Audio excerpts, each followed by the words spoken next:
자, 이제 136페이지에, 이제 여러분들 교재 보면 136페이지에 개업, 공인중개사 등의 교육하는 부분 있죠. 자, 지금 개업, 공인중개사 등의 교육에는 크게 네 가지가 있습니다. 뭐냐면 실무교육, 그 다음에 직무교육, 연수교육, 그 다음에 또 거래사고 예방교육, 이렇게 네 가지가 있어요. 자, 그 중에서 일단 실무, 직무, 연수교육과 관련된 세 가지 교육이 연관성이 좀 많고요. 한꺼번에 묶어서. 그 다음에 거래사고 예방교육은 좀 별도로 뚝 떨어져 있는 부분이 있습니다.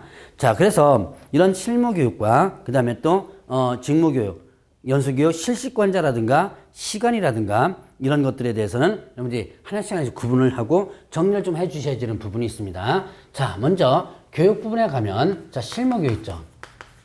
실무교육은 일단 실시권자는 누구냐면 시도지사입니다. 자, 시도지사가 실무교육 실시하죠. 이 실무교육은 여러분들이 중개사무소 개설 등록하는 부분에서 이미 봤던 부분이었죠. 자, 실무교육은 여러분들 공인중개사 자격을 취득하고 실무에 직접적으로 들어가는데, 자, 실무를 실질적으로 잘 모르죠.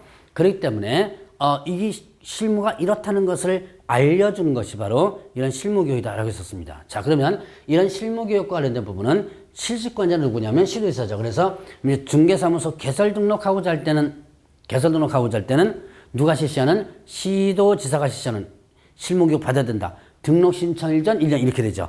자, 국토교통부 장관 이런 식으로 바뀌어 나올 수도 있습니다. 자, 그러면 이런 실무교육을 받을 사람들은 누구냐? 이 받을 사람들은 들어오고자 하는 사람이에요. 그럼 들어오고자 하는 사람이 누구죠? 들어오고자 하는 사람들, 중개사무소 개설 등록하고자 하는 자, 그 다음에 또 사원 또는 임원이 되고자 하는 자, 분사무소 책임자가 되고자 하는 자, 소속공개사까지 들어갑니다. 분사무소 책임자, 소속공개사, 소속공인중개사가 되고자 하는 자. 이 사람들은 모두 만다 실무교육 받아야 돼요. 그 다음에 사원 임원은 공인중개사 이건 아니건 다 받아야지만 됩니다. 들어오고자 할 때. 자, 들어오고자 할 때 받는 거죠. 등록신청일 전, 고용신고일 전, 분사무소 설치신고일 전 몇 년 이내? 1년 이내 받아야지 돼요. 자, 그러나 실무교육을 안 받아도 되는 이유가 있죠. 자, 나갔다가 1년 이내 다시 들어온다면, 자, 폐업 후 1년 이내 다시 등록한다든가, 소속 공인중개사로 근무하다가 1년에 다시 소속 공인중개사를 한다든가, 아니면 다시 등록한다든가, 이게 모두 다 뭐가 된다? 실무교육 면제된다. 자, 그래서 나갔다가 몇 년 이내 다시 들어오면, 1년 이내 다시 들어오면 실무교육은 받지 않는다. 예외적인 것뿐을 기억하시고요. 그럼 실무교육 내용을 보면, 자, 내용은, 자, 일단은 개업 공인중개사와 그 다음에 또 소속공개사의 법률 지식이 있었죠. 자, 법률 지식과 그 다음에 또 부동산 중개, 자, 부동산 중개, 그 다음에 경영실무, 경영과 관련된 실무, 그 다음에 또 뭐가 있었다? 직업 윤리 이렇게 됐죠. 자, 법률 지식이 있고요. 부동산 중개, 경영실무, 직업 윤리에 대해서 일단은 교육을 하게 됩니다. 그래서 여러분들이 공인중개사 자격을 취득하면 직접적으로 이제 이런 법률 지식들 다시 공부하고요. 경영 실무들 직접적으로 다시 공부하는 거예요. 자, 그러면 일단은 그 실무교육 시간은 어떻게 되냐면, 시간은 28에서 32 이렇게 됩니다. 자, 실무교육 시간은 28시간 이상 32시간 이내에서 실무교육을 받는다라고 할 수 있어요.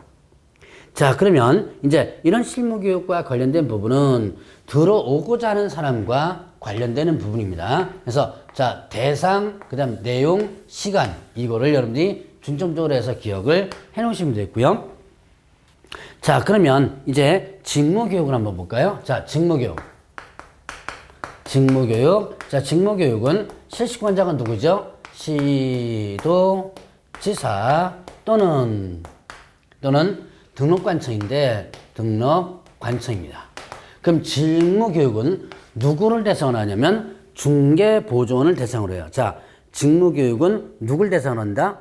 중개보조원. 자, 소속공인중개사는 무슨 교육 받아야 된다? 자, 이게 구분 다시 합니다. 소속공인중개사는 실무교육을 받아야 되고요. 중개보조원은 직무교육을 받아야 돼요. 그럼 이런 중개보조원이 되고자 할 때, 자, 고용신고일 전 1년 이내, 고용신고일 1년 이내 뭘 받는다? 직무교육을 받는 거예요. 자, 그 내용을 보면, 내용은 일단 직업 윤리만 있습니다.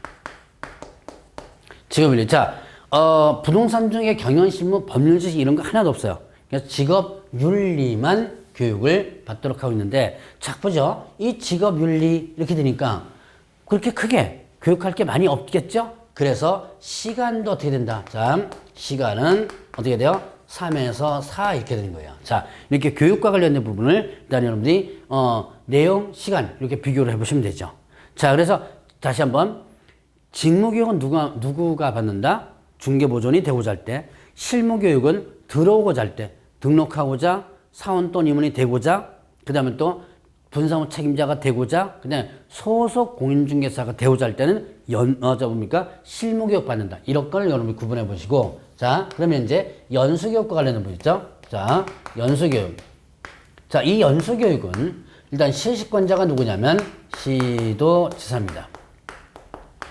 그리고 연수교육의 대상자. 자, 요거는 이제 여러분들이 조금 구분해 줘야 되는데, 그 대상자는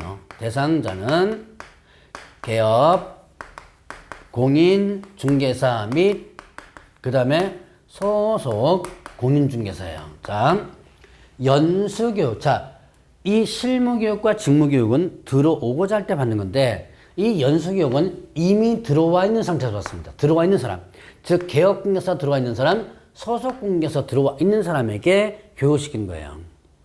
자, 이때 연수교육 대상자는 개업공개사 및 소속공개사로서 중개 보조원은 연수교육 대상이 되지 않습니다. 그 연수교육의 시기는 어떻게 되냐면, 자, 실무교육을 받은 날부터 몇 년마다? 2년마다. 자, 실무교육을 받은 날부터 2년마다 뭘 받아야 된다? 연수교육을 받아야 돼요. 누가요? 개업공개사하고 소속공개사하고. 그러면 이때 실무교육을 받은 날부터 2년마다 그랬으니까 실무교육을 받은 기준으로 해가지고 2년마다 계속 해줘야 돼요. 자, 2년 이내에 받아야 된다 그러면 틀립니다.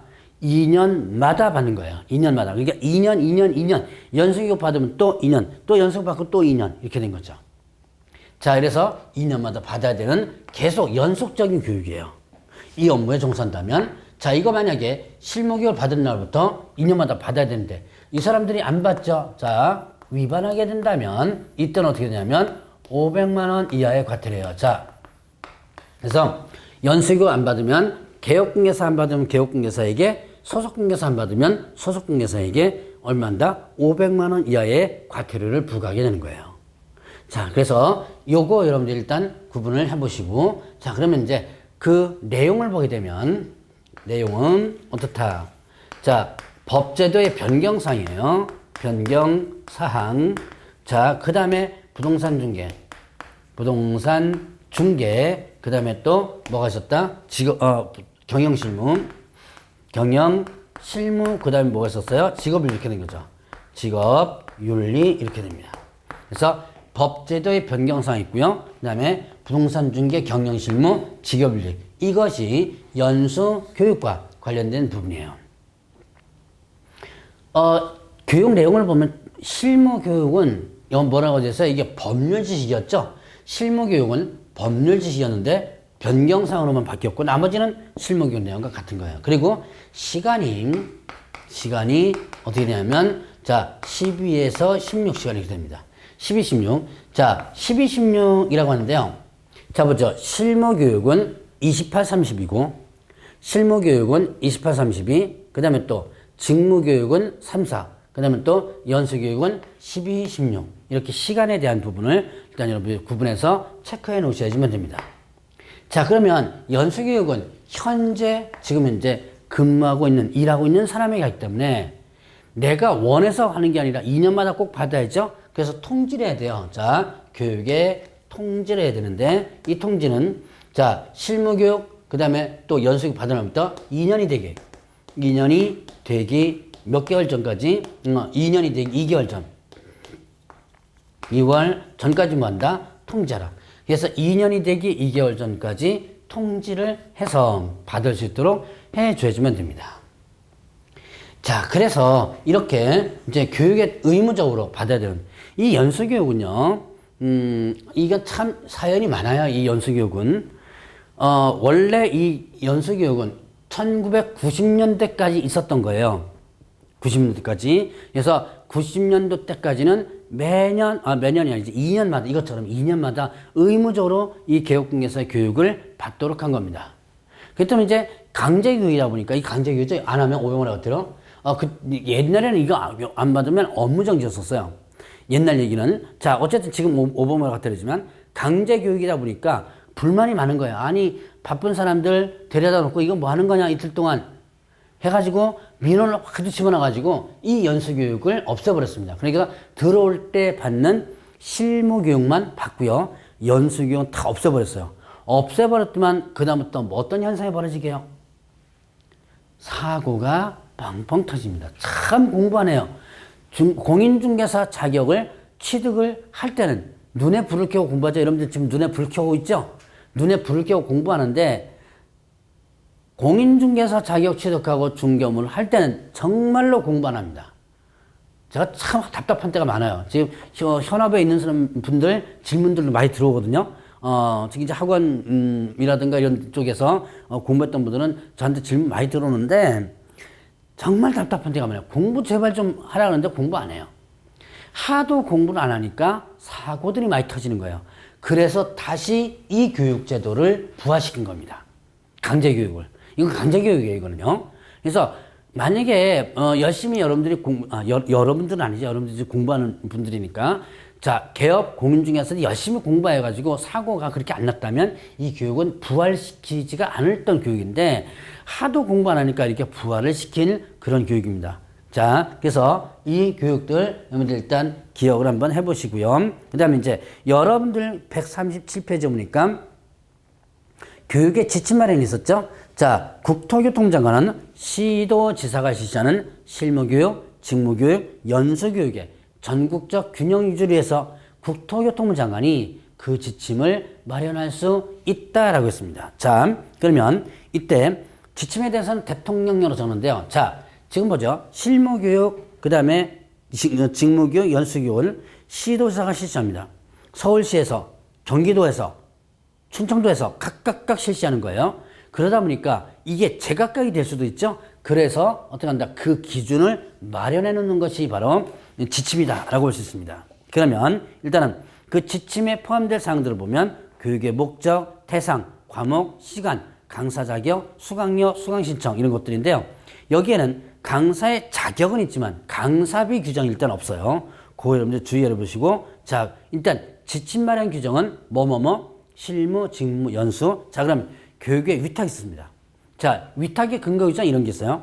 국토교통부 장관, 시도지사, 등록관청은 대통령령 전원부에 따라 그 업무의 일부를 협회 또는 대통령령 정기관에 위탁할 수 있다는 근거 규정을 가지고 그것 때문에 두 가지가 위탁된 게 있는데요. 자, 시행과 관련된 위탁과 그 다음에 또 교육에 있다는 게 있어요. 시험 시행은 이미 공인중개사 시험제도 배워졌죠. 시험 시행기관에 장이 위탁하는 걸로. 자, 이제 교육은 누가 위탁하느냐? 실시권자인 시도지사가 어떤 교육에 대해서 실무, 직무, 연수에 대해서. 자, 교육은 뭐뭐뭐가 위탁된다? 실무, 직무, 연수에 대해서 위탁을 하게 된다. 자, 그래서 위탁할 수 있고요. 그리고 위탁하고자 할 때는 다음의 기관이 위탁한다 그랬습니다. 그래서 부동산 관련 개설된 고등교육법 제시에 따른 학교, 소위 말하는 부동산 관련 학과가 설치된 전문대학 또는 대학이고요. 그 다음에 협회, 그 다음에 또 공기업 준정기관 이렇게 되죠. 자, 그래서 여기에서 보면 협회와 공기업 준정기관은 시험도 위탁받을 수 있고 교육도 위탁받을 수 있는데, 자, 여기 학교는요, 전문대학 또는 학교는 교육만 위탁받을 수 있죠. 그래서 위탁한 때 관보에 고시하라라고 했었습니다. 그리고 그 위탁받는 기관으로서 기준이 있는데요. 일단 강사 기준이 있었죠. 교육과목 관련된 분야의 박사기 수료자는 경력 기준 없어요. 그냥 박사기 수료자입니다. 그 다음에 또 전임 강사는 몇 년? 2년. 자, 전임 강사 2년, 석사학위 3년, 그 다음에 변호사 2년. 자, 전이, 석삼, 그 다음 변이. 자, 다시 한번 강사 기준 있죠? 전이, 석삼, 변이 이렇게 됐죠. 전임 강사 2년, 석사학위 3년, 변호사 2년. 자, 그리고 7급상 공무원 6개월, 그 다음에 또 그 외 자격증 있는 사람들 3년 이렇게 됩니다. 자, 이런 강사 기준이 있고요. 시설 기준으로서는 강의실 면적이 50제곱미터 이상, 1개 이상은 일단 확보해 줘야 돼요. 자, 여기까지 보면 일단 실무, 직무, 연수교육 세 가지에 대해서 교육 위탁과 관련된 규정이 있고 그 다음에 또 교육 지침만의 규정이 있었습니다. 그러면 마지막으로 거래사고 예방교육 있죠. 자, 거래사고 예방교육이 있는데요. 거래사고 예방교육이 있어요. 이 거래사고 예방교육은 자, 실시권자가 누구냐면 국토교통부 장관, 그 다음에 또 시도지사, 그리고 등록관청이 누구를 대상으로 하냐면 개업, 공인중개사를 대상합니다. 자, 거래사고 예방교육은 국토교통장관, 시도지사, 등록관청이 개업, 공인중개사 등을 대상으로 한다. 개업, 공인중개사 등. 그러니까 소속공개사, 중개, 보존까지 모두. 그리고 이런 거래사고 예방교육은 부정기적 교육입니다. 그래서 국토교통장관, 시도지사, 등록관청은 필요하다고 인정할 때, 자, 개업공개사 등의 부동산 거래소 예방교육을 실시할 수 있다고 했습니다. 필요하다고 인정할 때 하는 거예요. 그러니까 매년 하는 것도 아니고요. 뭐 한 달에 한 번 하는 것도 아니고요. 자, 2년마다 한 번씩 하는 것도 아닙니다. 아예 안 할 수도 있고 1년에 2번 할 수도 있는 거죠. 자, 실시권자가 국장도 할 수 있고 시도지사 할 수 있고 등록관청 할 수 있고 개업공개사 등에게. 자, 그럼 이건 뭐냐면 법이 아주 많이 개정됐을 때, 자, 이제 요번에 올해처럼, 자, 2020년 같은 경우는 중개사법하고 부동산 거래신고법이 작년에 대비해서 많이 개정됐거든요. 자, 이렇게 개정됐을 때 현재 현업을 하고 있는 사람한테는 급하게 알려야죠. 개정됐다는 것을. 그럴 때 이걸 써먹는 거예요. 자, 그리고 이런 거래사고 예방교육을 하고자 할 때는 교육비를 지원할 수가 있습니다. 그래서 여러분들 교재에 보면 교육시설 장비 설치라든가 교육 자료 개발 보급, 그 다음에 교육 관련 조사 연구, 그 다음에 강사비에 대해서 그 교육비를 지원할 수 있도록 하고 있는 거예요. 자, 그러면 이때 이제 통제합니다. 자, 거래일서 확립하고 그 다음에 거래사고로 피해를 방지하기 위해서 이렇게 거래사고를 실시하고자 할 때는 교육일 며칠 전까지 통제하는 거예요. 10일 전까지 공고하거나 통제한다고 되어 있습니다.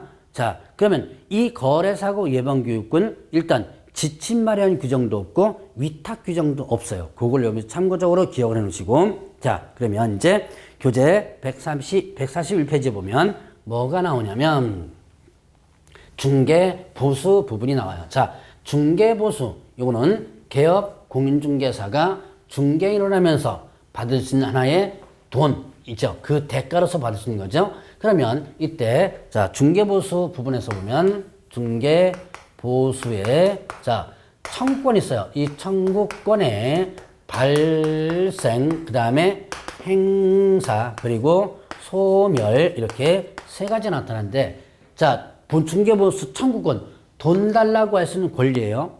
그게 발생은 언제냐? 중개계약입니다. 중개계약은 누구와 누구의 계약이에요? 의뢰인과 개업 공인중개사의 계약이죠. 의뢰인과 개업공개 사이에 자, 팔아줘, 알았다, 접수함으로써 중개에서 해결되면 보수청구권이 발생하고요. 이때 개업공개사와 의뢰인 사이에 보수에 대한 특별한 약정이 없어도 어떻게 된다? 이 청구권이 발생된다 그럽니다. 자, 그러면 행사하는 시점으로 보면 자, 원칙과 예외가 있어요. 원칙, 예외가 있습니다. 자, 원칙은 중개가 완성되면 자, 개업 공인중개사에 의해서 중개가 완성되면, 그러면 개업공개사에 의해서 거래가 안 됐다면 아무리 중개 노력을 열심히 했다 하더라도 자, 내가 열심히 했는데 옆집에서 거래한 거예요. 자, 이거 일단은 중개보수 받을 수 없습니다. 내가 거래를 성사시켜줘야 돼요. 즉 중개가 완성되면 보수청구권을 행사할 수 있습니다. 돈 달라고 할 수 있는 거죠. 자, 그럼 계약 체결 시에 돈 받아도 되는 거예요. 그런데 예외적으로 뭐 있냐면 자, 특별한 약정이 있으면 약정이요. 이 보수 청구에 대해서는 약정이 있으면 약정이고 약정이 없는 경우에 자, 거래대금 지급이 완료된 점. 거래대금 지급이 어떻게 된다? 완료된 시점 이렇게 됩니다. 자, 이제 받는 시점이 원래는 언제 받으면 된다? 거래계약이 체결되면 중개보수 받을 수 있습니다. 그런데 자, 만약에 약정을 했다면 계약 체결 시 받을 수 있는 거예요. 근데 만약에 보수에 대한 약정을 하지 않았다라고 한다면 거래대금 지급이 완료된 시점이에요. 자, 거래대금 지급 완료된 시점이란 뭘 얘기하는 거예요? 잔금 지불 시점을 얘기하죠. 자, 약정을 하실 땐 잔금 지불 시점 받는다라고 규정되어 있어요. 그러니까 이제 여러분들은 어떻게 하냐면 일단 계약서 쓸 때 돈 주세요라고 하세요. 그때 받아도 법에 위반되는 거 아닙니다. 초과해서 받는 건 아니니까. 자, 근데 돈 못 주겠다 그러죠? 그럼 언제 받으면 되는 거예요? 잔금 지불 시점에 받으면 되는 거예요. 행사 시점 이렇게 두 가지 부르려고 소멸되는 것은 개업공개사에 개업 공인중개사의 고의 또는 과실로 거래계약이 뭐였을 때 거래계약이 무효 취소해제. 자, 무효 그 다음에 또 취소 그 다음에 해제되게 됩니다. 개업공개사의 잘못으로 거래계약이 깨졌다라고 한다면 보수 청구권 자체가 소멸되는 거예요. 보수 청구권 자체가 소멸되다 보니까 어떻게 되는 거예요? 자, 이때는 아예 받을 수 없죠. 이미 받았다면 어떻게 돼요? 돌려줘야 되는 거예요. 청구 자체가 소멸되니까.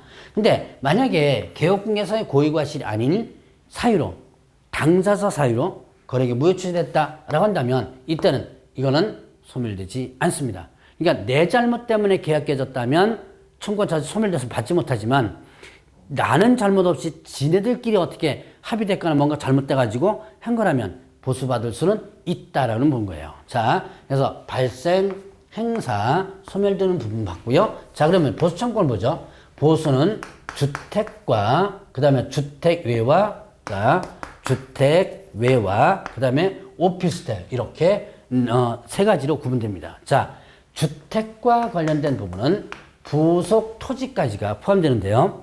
국토교통부령. 자, 국토교통부 령이 정하는 범위 내에서 시도 조례로 정한다 이렇게 했습니다. 자, 주택은 중개보수를 어떻게 받느냐?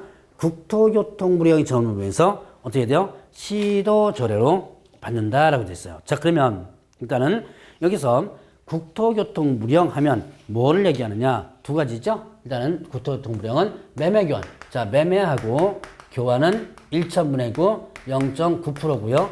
그다음 임대차 등은요. 임대차 등은 0.8%, 1,000분의 8. 요 범위 내에서 나머지는 뭘로 정한다? 시도조로 정한다. 그러니까 주택은 각각의 시도조를 정하고 있어요. 자, 이렇게 시도조를 정하고 있다 보니까 이런 경우 있습니다. 자, 주택 소재지와 사무소 소재지가 달라요. 주택 소재지와 사무소 소재지가 달라요. 자, 사무소는 서울에 있습니다. 근데 주택은 경기도에 있는 거예요. 자, 서울에 있는 사무소에서 경기도 고양시에 있는 주택을 중개해줬습니다.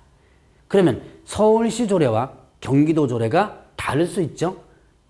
그럴 때 어떤 조례를 적용하느냐 하는 부분이에요. 그때는 일단은 어떤 조례를 적용한다? 사무소 소재지 조례를 적용해요. 자, 분사무소도 마찬가지로 분사무소 소재지 조례를 적용해야 되는데 왜 이렇게 사무소 소재지냐? 자, 의뢰인들이 어디에 와요? 중개사무소에 와서 계약서를 쓰겠죠. 중개사무소에 와서 계약서를 쓰는데 근데 사무소에 뭐가 거기 붙어 있어요? 거기 뭐가 붙어 있죠? 중개보수 요율표가 시도조례께 붙어 있죠? 그러면 그 지역에 있는 조례가 나오겠죠? 그러니까 의뢰인은 그거 찾아보겠죠. 그래서 사무소 소재지 조례를 적용한다 라고 합니다. 그 다음에 주택 부분이 2분의 1 이상이라면 2분의 1 이상이라면 주택요율을 정한다. 자, 이거는 주택 요율을 적용한다. 주택 부분이 2분의 1 이상이라면 주택 요율을 적용해야 돼요. 딱 2분의 1 이상이라면 딱 2분의 1부터죠. 반부터. 이런 거예요. 자, 여기에 1, 2, 1, 2, 3, 4. 1층과 2층은 상가예요. 3층과 4층은 주택. 이게 딱 2분의 1이 되는 거죠. 바로 요때 뭐가 된다. 요때. 자, 딱 2분의 1 됐을 때는 일단 주택 요율을 적용해야 되는 거예요. 자, 그러면 이제 주택 외를 보죠. 이거는 토지, 건물, 주택 외에 거 이런 것들이죠. 임목광업자단, 공장자단 여기 해당되고요. 자, 국토교통부령, 국토교통부령이 정하는 범위 내에서 협의해서 만든다 했습니다. 협의해서 받는다. 근데 이때 국토교통부령 하면 자 매매와 교환은 매매 교환 여기에 임대차까지예요. 임대차까지 모두 어떻게 된 거예요? 매매 교환 임대차까지 모두 0.9% 1천분의 9 이렇게 되죠. 1천분의 9가 0.9입니다. 자 이거는 국토교통부령 정하는 범위에서 협의해서 받는 거예요. 최대치로 몇 프로까지 받을 수 있다? 0.9%까지 받을 수 있는 거죠. 자, 근데 이 주택 외에만 특별히 있는 규정이 있습니다. 자, 자기가 받을 보수요율을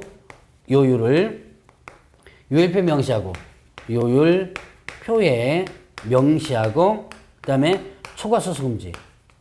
초과해서 봐서는 안 된다. 초과 수수를 금지한다. 자, 이런 내용이 주택 외의 보수에서 특별히 나왔어요. 자, 그럼 이 내용은 뭐냐? 자기가 받을 보수율에 대해서 요율표에 명시하고 초과해서 받아서는 안 된다라고 하는 것은요. 자, 이거는 이제 145페이지에 그 미음 부분에 나와 있죠. 자, 그럼 이거는 왜 이렇게 됐냐? 0.9%까지 받을 수 있는데 너네들끼리 좀 경쟁해서 우리 집은 얼마 받는다라고 표시해놔라는 얘기예요. 자, 그러면 만약에 0.9%까지 받을 수 있는데 우리 집은 0.6% 받겠다 명시하는 거예요. 그러면 이걸 초과해서 받으면 초과수수, 금지행위에 해당돼요. 그러니까 이건 어떻게 된다? 자, 0.7, 0.8, 0.9를 받지 못하는 거예요. 그래서 이렇게 경쟁을 유도하기 위한 규정인데 그런데 여러분들은 명시하라 그랬으니까 해줘야 돼요. 하긴 하는데 몇 프로로? 0.9%로 명시해 놓으세요. 그래 놓고 깎아주면 됩니다. 자, 중개사법은 더 받는 게 문제지 깎아주는 것은 전혀 상관이 없어요. 자, 그래서 아예 이렇게 명시해 놓은 게 좋습니다. 자, 이렇게 주택과 주택 외를 일단 구분해 봤고, 자, 그 다음에 오피스텔인데요. 오피스텔. 자, 오피스텔은 원래 뭐예요? 업무용이죠. 업무용이니까 뭐 해야 됩니다? 주택 외가 적용되게 되는 거예요. 그런데 문제는 뭐냐면 오피스텔 조건이 있습니다. 자, 전용 면적이 85제곱미터 이하이고요. 그 다음에 부엌, 그리고 화장실, 그 다음에 욕실을 동시에 조건이 될 때. 자, 보죠. 85 이하이고, 부엌, 화장실, 욕실이 동시에 있을 때. 이 조건. 자, 상하수도 시설 갖춘 부엌이에요. 그 다음에 또, 화장실. 수세식 화장실이면 푸세식이 아니고 수세식이에요. 그 다음에 욕실. 이 네 가지가 있을 때는 이게 주거 용도로 보는 거예요. 그러니까 왜 이 특별한 규정을 만들었냐면 오피스텔이 주거 용도로 사용되는데 이게 업무용으로다가 해서 0.9% 받게 되는 거예요. 그래서 너무 많다라고 해서 나온 게 이겁니다. 자, 이 네 가지 조건이 있을 때 하나라도 빠지면 안 돼요. 하나 빠지면 자, 그러면 어떻게 된다? 매매 교환. 자, 매매 그다음에 매매 교환은 자, 0.5%. 그다음에 또 임대차는 0.4 범위 내에서 협의해서 받을 수 있도록 하는 거예요. 자, 그래서 협의해서 받는다는 부분들이 자, 협의했다는 것을 또 나중에 확인 설명서에다가 표시해 줘야지만 됩니다. 자, 이 오피스텔은 요 조건이라면 이렇게 0.5, 0.4고요. 그 다음에 나머지 일단 이 조건이 안 된다면 주택 외를 그대로 적용해야 되는 부분이에요. 자, 그러면 자, 여기서 보면 또 이제 오피스텔과 관련된 부분을 한번 봤고요. 다음에 보면 이제 중개보수와 관련된 부분이죠. 자, 중개보수 산정부죠. 일단 중개보수는 거래당사 쌍방으로부터 받는 부분이죠. 자, 거래당사자 쌍방으로부터 중개보수 받는데 그럼 어떻게 계산하느냐? 자, 교환은요. 서로 맞교환하는 거죠. 맞교환하는 거니까 고액의 물건, 높은 물건이죠. 1억짜리와 1억 5천짜리를 맞교환한다 라고 한다면 고액의 물건이 뭐예요? 1억 5천이죠. 그거 계산하면 돼요. 자, 그 다음에 또 이제 월세가 있는 임대차가 있습니다. 이 월차임 있는 임대차. 그냥 보증금만 있으면 보증금에다 하면 되는데 월세가 있는 임대차라면 보증금 더하기 월세 곱하기 얼마? 100 이렇게 나오는 거예요. 자, 보증금 더하기 월세 곱하기 100 이렇게 나오는데요. 자, 보증금이 일단은 이렇게 해서 계산해서 해당 금액이 나오면 그걸 가지고 일단 해당 요율을 찾아봐가지고 거기다가 계산하면 됩니다. 자, 근데 이렇게 계산하여. 얼마 미만이라면 5천만 원 미만이라면 다시 계산합니다. 보증금 더하기 월세 곱하기 얼마? 70으로 다시 계산한 거예요. 자, 보죠. 보증금 더하기 월세 곱하기 100 이렇게 했다가 이게 5천만 원 미만, 5천만 원 미만이라면 5천만 원은 해당한대요. 초과 미만은 해당 금액이 해당되지 않습니다. 자, 5천만 원 미만 5천만 원 딱 해당한대요. 그 밑으로 들어가야죠. 자, 볼까요? 보증금 2천만 원에 월세 30만 원 이렇게 볼까요? 자, 보증금 2천만 원에 월세 30만 원으로 한번 해보겠죠? 이렇게 되면 곱하기 100 하니까 얼마? 자, 3천에 2천, 5천이죠. 딱 5천이죠. 그럼 딱 5천이 됐을 때는 자, 곱하기 100이 적용될까요? 곱하기 70이 적용될까요? 이때는 5천만 원 미만이니까 해당 없다 그랬죠? 그래서 그냥 곱하기 100이 적용되는 거예요. 그런데 자, 2천만 원에 월세 20만 원 해볼까요?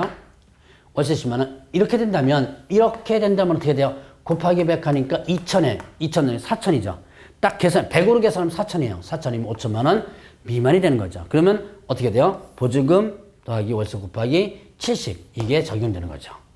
그러면 자, 여기에다가 2천만 원에 2천만 원 더하기 월세 20 곱하기 70 하면 2724 1400에 2000 그러니까 3400 4천만 원 갖고 보수 계산하지 말고 3400 갖고 계산하라는 얘기입니다. 자, 그 다음에 자, 분양권 같은 거 있죠. 자, 여기에서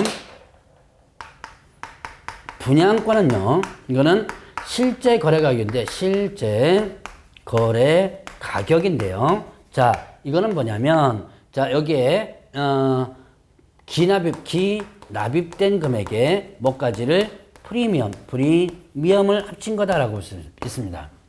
자, 예를 들어서 분양가가 3억이에요. 그럼 계약하면 3천만 원 계약금 들어가 있죠? 1차 중동 6천만 원 했습니다. 자, 계약금 3천만 원에 1차 중동 6천을 일단 납입했어요. 자, 그 상태에서 분양권을 팔려고 그래요. 프리미엄 있죠? 프리미엄은 1,000 받아요. 1,000을 받고 팝니다. 그러면 기납입된 게, 자, 계약금 3천만 원, 1차 중동 6천만 원 기납입됐죠? 거기다가 1,000만 원 피 받았죠? 그럼 1억. 요게 이 실제 거래가격이죠. 그러니까 분양가에다가 프리미엄 붙이는 게 아니라는 거 여러분들 조심을 해보시고요. 자, 그 다음에 또 하나.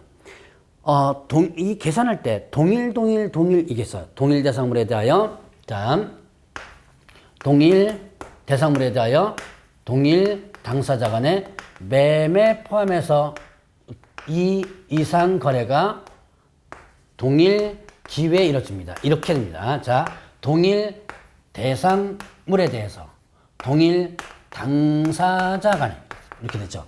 동일 이렇게 세 개가 나와요. 동일 대상물에 대해서 동일 당사자 간의 매매 포함하여 둘이 사이의 거래가 동일 기회에 이루어진다 라고 한다면 이때는 뭐만 계산한다? 매매만 계산한다. 뭐냐면 자, 여기에 지금 A하고 B가 있습니다. A가 주택을 소유하고 있다가 B에게 매매하면서 동시에 어떻게 돼요? 임대차 계약을 처리하고 A는 여기 그대로 계속 눌러앉아 사는 거죠. 이거를 민법에서는 점유계정이라고도 하는데요. 자, 그러면 이때 동일 당사자 간의 동일 대상물에 대해서 매매 포함해서 둘이 사이 거래가 동일 기회에 이루어지죠. 이때는 뭐만 받는다? 임대차 보수 받으면 안 되고 매매 보수만 받는다라는 부분이에요. 자, 이제 보수와 관련된 부분은 이제 마지막으로 실비와 관련된 부분 있죠. 자, 실비는 뭐냐면 이거는 비용입니다. 이제 권리관계 확인에 소요된 비용과 소요 비용과 그 다음에 또 계약금 등에 대한 예치 비용이 있습니다. 이렇게 있는데요. 권리관계 확인에 소요된 비용, 이거는 권리 이전 의뢰인으로부터 받고요. 계약금 예치 비용은 이거는 취득 의뢰인으로부터 받습니다. 자, 중개보수는 계산해서 쌍방으로도 받지만 실비 비용은 일방으로부터 받는데 권리관계 확인에 소요되는 비용은 의뢰로 받는다. 이거 왜 그러냐? 자, A하고 B가 지네들끼리 직거래하면 권리관계 확인을 누가 해줘야 돼요? A가 B한테 해줘야죠. 이걸 누가 하는 거예요? 개업공개사가 A를 대신해서 하죠. 그럼 얘한테 받아라는 거죠. 그 다음에 계약금도 예치 비용은 여러분들 계약금도 예치제도 여기서는 이 제도는 누굴 위한 제도로 했어요? 이 B, 취득 의뢰인을 위한 제도라고 그랬죠. 그래서 얘한테 받는다라는 거 그것만 여러분들이 기억을 해놓으면 됩니다. 자, 그래서 중개보수와 관련된 부분을 정리를 해드렸고요.